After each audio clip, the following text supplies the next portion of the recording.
Hola a todos y muy bienvenidos a una nueva sección en honor a los 40 suscriptores a los que ha llegado el canal. Wow, 40 suscriptores y apenas subo videos. Este canal va para grande. Pero en fin, en honor a estas 40 personas que escucharon mi irritante voz y que quisieron suscribirse al canal, y viendo que el video del lenguaje inclusivo es por lejos el que mejor recibimiento tuvo, he decidido hacer una nueva sección acerca de comentarios que circulan por la red de esta gente que muchas veces suele avalar este tipo de formación del lenguaje, ¿no? Que es la gente conocida popularmente como progresistas. Así que esto es Los progresistas andan diciendo. Parte 1. Si este video tiene buena recepción, haré una parte 2.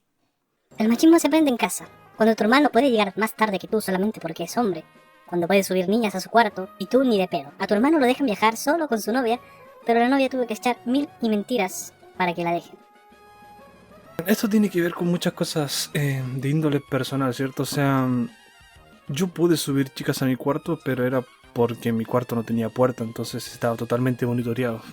Pero no, o sea, de los dos lados está muy mal visto que tú subas, siendo adolescente, a una persona del sexo opuesto a tu pieza. Creo que tiene que ser una familia muy particular para que te lo permitan, por uno o por otro lado. Así que si a tu hermano le dejaban subir minas a su cuarto, bueno, tu familia es la que está mal. No proyectes los problemas de tu familia a los demás. Si tú eres fértil solo 3 días al mes versus alguien que es fértil todos los días del año, ¿por qué eres tú la que toma anticonceptivos? Sí, mira, este tema del anticonceptivo bastante simple, creo yo. Para entender esto hay que tener en claro una cosa. Los anticonceptivos, como cualquier otra forma de medicina, cuesta dinero, ¿sabes? Entonces, claro, si cuesta dinero hay un comercio detrás. Ahora bien, hazte la siguiente pregunta. Hombre y mujer. ¿Quién tiene el poder reproductivo? O sea, ¿quién tiene el poder de decidir cuándo reproducirse? Si un hombre, de la nada, si de pronto le pregunta a una mujer, oye, ¿quieres tener sexo? En la mayoría de los casos, ¿qué respondería esa mujer?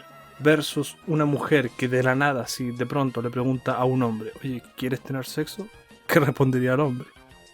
¿Entiendes por dónde van las cosas? O sea, para los hombres es mucho más difícil conseguir, ¿cierto?, estas relaciones sexuales porque son ustedes las mujeres las que tienen el poder de decidir. Por ahí va la cosa, es un tema de comercio, es un tema de que a las empresas o a los que producen la medicina anticonceptiva les conviene más que la mujer sea la que lo compra porque son ellas las que tienen el poder selectivo. Los hombres no generamos demanda de anticonceptivos porque nosotros no podemos decidir cuándo tener sexo. Es así, es una realidad que lamentablemente hay que aceptar. Si decís que vivimos en una cultura que avala la pedofilia, te dicen que es una barbaridad, estás exagerando. Sin embargo, si le preguntás a todas las mujeres que conoces a qué edad un hombre adulto las acosó por primera vez, la mayoría te va a decir que tenían menos de 13 años. Mira, esto de la cultura, ¿cierto? Estos conceptos tan manoseados que al final pierden todo sentido, ¿cierto? El concepto de cultura. Primero, entendiendo que cultura, ¿qué podríamos entender por cultura? Supongamos que es creación humana. Supongamos que para que algo sea cultura tiene que primero tener una concepción de creación humana que tenga, ¿cierto?, un consenso entre las personas que componen una sociedad, ¿ya? Entonces, claro, bajo ese paradigma, hablar de cultura de violación, cultura de la pedofilia, es decir que estás avalando las conductas que componen esa cultura, que en este caso es la pedofilia. No conozco cultura en Occidente, al menos yo, que avale la pedofilia, que de hecho está sumamente penada y tipificada por la ley, por lo menos acá en Chile, creo yo. Pero yo no conozco a nadie, no conozco a nadie que le preguntes, oye, ¿qué te parece de acosar niñas por la calle? Niñas de 13 años. Que digo, no, me parece súper bien, o sea, es un derecho constitucional que podamos decirle a niñas de 13 años cómo se le ve la falda. No conozco a nadie. Y por algo las personas que lo hacen son antisociales, porque están fuera del marco de la sociedad. Por eso son actos ilegales. O sea, si a ti te lo dicen en la calle, no quiere decir que todas las personas que están en la calle están aprobando eso. Eso solo significa que hay un enfermo en esa parte de la sociedad que te está acosando teniendo tú 13 años. O sea, eso no significa que hay una sociedad atrás que lo avale, que de hecho lo condena a través de las leyes. Así que no entiendo a dónde va el punto de este comentario. Educación sexual significa que su hijo aprenda a no acosar a sus compañeras, que niños y niñas se respeten, evitar embarazos adolescentes, etc. No le van a enseñar el Kama Sutra y hacer orgías con el profe. No sea pendeja, señora. Sí, el tema de la educación sexual creo que es un tema que da para un video completo, pero para ir como dando un pequeño adelanto, ¿cierto? O sea, la queja está en que muchas veces desde el sector, los padres más que nada, ¿cierto? Abogan o reclaman que la educación sexual integral, conocida en los currículums de los colegios, no siempre se aplica de la manera que uno esperaría que lo hagan o que ese tipo de educación corresponda a los padres. Y que reclaman de que supuestamente les pueden enseñar sobre posturas sexuales, sobre ser homosexuales, sobre cosas así. Y claro, el fin de la educación sexual integral se supone que es educar sexualmente a los chicos en el sentido de que conozcan su sexualidad, que conozcan cuáles son los genitales, su propósito, de los genitales me refiero, y cómo evitar embarazos, etcétera. También se enseña cómo usar condón, ese tipo de cosas. Pero quiero contar una pequeña experiencia que tuve cuando todavía estaba en la facultad de filosofía en la universidad que estudié. Yo estudié pedagogía. Y una vez llegó una egresada, ¿cierto? Que ya estaba dando clases, que tenía un programa de educación sexual integral que estaba implementando, ¿cierto? Y nos presentó ese programa para que lo viéramos y supiéramos qué se hacía ahí. Y una de las actividades de ese programa era que los chicos en blanco, ¿cierto? Es decir, sin conocimiento previo, hicieran preguntas sobre sexualidad, sobre lo que a ellos se les ocurriera. Y surgían varias cosas que uno pensaría que los chicos no piensan, pero en verdad es así. O sea, realmente los niños, estamos hablando, eran niños de 13 años, si mal no recuerdo, 13, 12 años, los niños realmente se hacen preguntas sobre esto. Habían varias preguntas, así como tipo, ¿las perras también menstruan? ¿Por qué hay que usar condón? Ese tipo de preguntas, ¿cierto? Y un niño preguntaba, ¿por qué a los hombres les gustan las mujeres con poto grande, o sea, con trasero grande, ¿cierto? Y la respuesta que le dio esta tipa fue, eso es una concepción machista y está mal. Y lo que me sorprendió no era la respuesta en sí, sino que nadie en la sala se extrañó de eso. O sea, todo sí, tiene razón, es una concepción machista que a los hombres les gusten las mujeres con el trasero grande. Y yo como, what the fuck. Entonces levanté la mano, le pregunté, oye, ¿realmente le diste esa respuesta a ese niño? Porque, ¿qué pasa si ese niño está empezando a experimentar ciertos deseos sexuales? Y una de las cosas que le atrae es el trasero grande de una mujer. O sea, eso es, yo considero que es totalmente normal porque es parte de la sexualidad. O sea, y también la respuesta vaga, vaguísima que le da con la excusa del machismo, con la excusa del patriarcado, ¿cierto? O sea, totalmente vaga, sin ninguna fuente, sin ninguna base teórica. Y ahí empezamos a discutir y ella me decía, no, que esto es una concepción impuesta por el porno. Pero claro, o sea, la perspectiva desde la cual se está enseñando la educación sexual integral, obviamente desde las universidades y desde las personas que egresan de la universidad, es una perspectiva, a mi parecer, muy cegada. Porque claro, ignora un montón de cosas que pueden contestar a la pregunta de por qué a los hombres les gustan las mujeres con el trasero grande, ¿cierto? Siendo la principal de ellas, aunque muy cuestionada, pero una teoría al fin y al cabo que se puede estudiar, que es la teoría del ecogenital, ¿cierto? Entonces, claro, no me parece acertado este tipo de argumentos de que le enseñan a los chicos a ser gays o depravaciones sexuales. Me parece totalmente erróneo, pero sí es cierto que debe haber una queja por parte de la perspectiva desde la que se enseña la educación sexual integral. Si es una perspectiva de género, hay que tratar de evitarla, porque esa perspectiva está totalmente sesgada. Sobre todo cuando empiezan a hablar de machismo y patriarcado, o sea, sí, hay que evitarla. Y de hecho después ella me decía, no, es que esto es culpa del porno, que el porno genera violadores y... En fin, típico argumento de una persona que nunca ha intentado interiorizar en el tema de cómo funciona la sexualidad, cómo funcionan los intereses sexuales dependiendo de las personas. O sea, los hombres somos más visuales, por eso recurrimos al porno, mientras que las mujeres son mucho más, por así decirlo, recurren a otros sentidos, por eso recurren mucho a la literatura. Por algo 50 sombras de Grey, a pesar de ser un libro horrible, vendió mucho entre el público femenino, pero en fin. La educación sexual integral no intenta depravar a los jóvenes, pero sí hay que quejarse desde la perspectiva en la cual se aborda dicha educación sexual integral. Este es uno de mis favoritos. Hija, no te pongas esa falda tan corta. No vuelvas a casa sola. No seas demasiado simpática con desconocidos. No eduquemos en el miedo.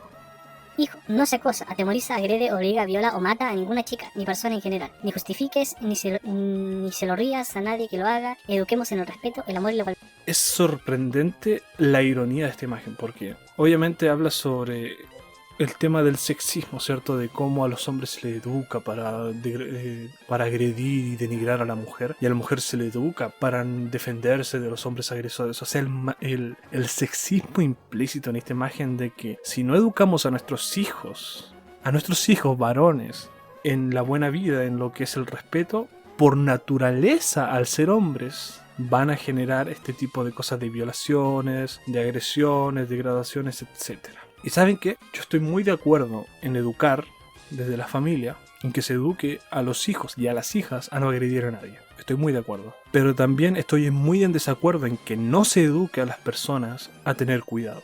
Hay una realidad que es dolorosa, pero es una realidad. Y como bien dicen por ahí, a la realidad no le interesan tus sentimientos. Y la realidad es que en el mundo hay gente mala. Y quien niegue eso es porque es un idiota o un ingenuo o alguien que no tiene idea de cómo funciona el mundo exterior. Pero hay gente mala. Tienes que educar, o se debe educar a los hijos a respetar a los demás. Pero también se debe educar a entender que no todos te van a respetar siempre. Y cuando eso ocurra, hay que saber defenderse, tanto verbal como físicamente. Entonces sí, eduquemos a nuestros hijos en lo que es el respeto, el amor y la igualdad, pero también eduquemos a nuestros hijos en lo que es la defensa propia. Por algo, como dije anteriormente, estas personas que rompen con estos pactos sociales se llaman antisociales, precisamente porque no pertenecen a las leyes o no respetan las leyes que se han formado en sociedad. Y ante esas personas hay que saber defenderse. Y por eso hay que enseñar la autodefensa también. Este es un caso particular, que es el caso de Martín Pradenas, que se comprobó a través de evidencia de videograbación que abusó sexualmente de una chica, la cual después se suicidó. Dice: Todos han sido Martín Pradenas en algún momento. Cuando trataste a la mina de aburrida o calientasopa porque no quiso tirar contigo. Cuando la empezaste a hablar y no te pescó y la eliminaste porque no se dio su joteo barato. Cuando tu mujer empezó un emprendimiento y no fuiste capaz de ser feliz y compartir su éxito, sino que la tratabas mal porque según tú perdía el tiempo. Cuando te confesó que se sentía triste o mal y te enojaste invalidando sus sentimientos. Cuando te enojaste tanto que golpeaste la pared, la trataste de tonta o ni siquiera te interesó su mal sentir. Cuando estuvo en el post-parto o post-cesárea y tuvo que atender al bebé sola. Un dolor o sintiéndose morir porque tú trabajabas temprano al otro día. Cuando miraste a tu pareja y le decías eso vas a usar. Cuando la disminuiste y humillaste enfrente de otros o peor aún a solas. También fuiste Martín. Cuando viste a tu amiga sufriendo maltrato psicológico y no hiciste nada para no meterte. También fuiste cómplice de un Martín. Esta weá no ha acabado, está empezando nomás. Así que papito, guachitos, zorrones, prepárense, que todo lo calladas que nos hicieron estar por siglos se acabó. Por mí y por todas mis compañeras. Y sí, amigo, tú no has hecho nada de esto, te felicito porque serías el primero que conozco. Esta suerte de pirámide, ¿cierto? O sea, yo lo comparo mucho con lo que hablaba George Orwell en 1984 con el tema de la neolengua, ¿cierto? Estas palabras que surgen, nuevas, que engloban todo, ¿cierto?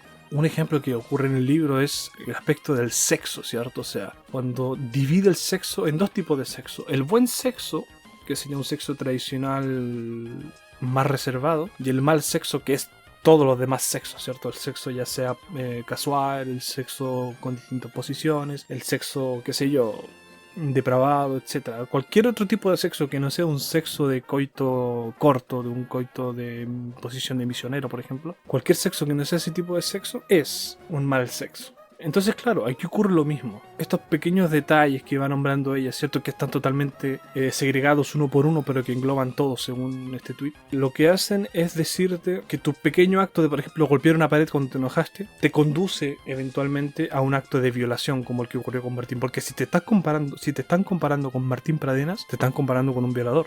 Te están comparando con una persona que drogó a una mujer para violarla. O sea, a eso vas a llegar tú. Con tus enojos, a eso vas a llegar tú con tus actitudes muchas veces impulsivas, ¿cierto? Como golpear una pared o como a veces no ignorar los sentimientos de una persona, o ya sea porque cualquier motivo que se te ocurra, etcétera, ¿cierto? O sea, y se forma esta pirámide, ¿cierto? Donde las bases son estos pequeños actos, cada uno más aislado del otro, pero que van montándose hasta llegar a la cúspide de esa pirámide que sería la violación. Por ejemplo, cuando dice: cuando le empezaste a hablar y no te pescó y la eliminaste porque no se vio a tu joteo barato.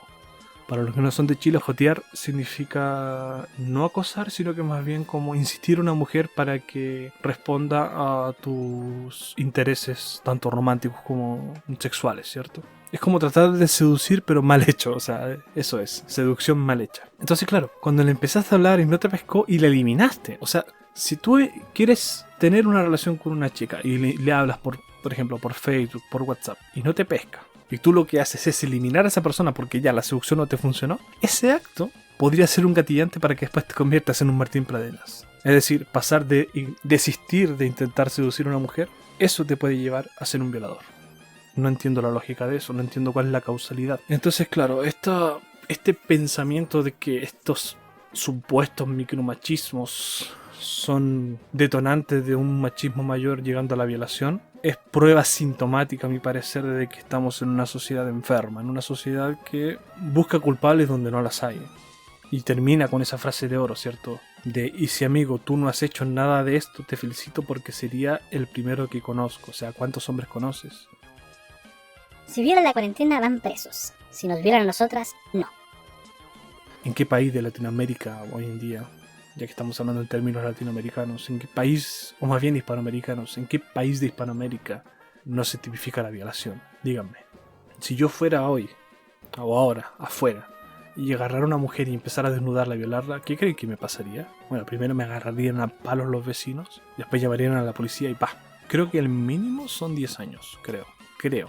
Bueno, depende también de todos los elementos que componen el acto de la violación. Si fue con violencia, si fue con amenazas, si fue con drogas, si fue con esto, con lo otro. Pero creo que el mínimo son 10 años. Entonces, claro, podemos discutir si la condena es lo suficiente o no, si deberían ser más, si deberían ser menos, pero condena hay, ¿cierto? Y cuando se puede comprobar que hubo una violación, la condena va sí o sí. Entonces, ¿por qué mienten? ¿Por qué?